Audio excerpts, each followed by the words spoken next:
Ko mēs šodien ēdīsim? Kur ir šādies ieriņi? Un kāpēc mums jāēd visu, ko tu gribi?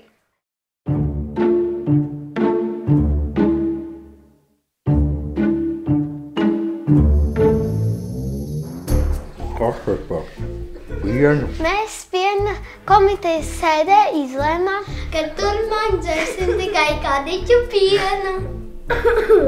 Kurš vēl tajā komitejā ir? Kārlis. Un Džidži. Jā. Ļoti jauki.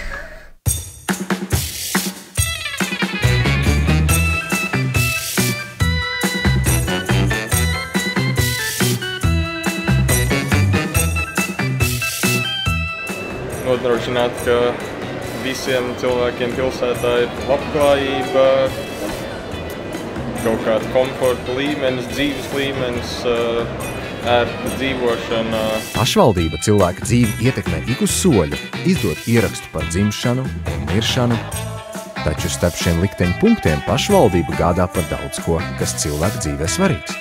Izglītību, drošu un patīkamu ceļu uz mājām, ūdeni un siltumu, svētkiem, kā arī atbalstu grūtos brīžos. Pašvaldība rūpējas par ceļu būvniecību, dod iespējas piedalīties kultūras dzīvē, organizē sabiedriskā transporta pakalpojumus. Pašvaldība ir cilvēkam tuvākā valsts pārvaldes institūcija visa mūža garumā. Pašvaldības galvenie darba devēji ir iedzīvotāji.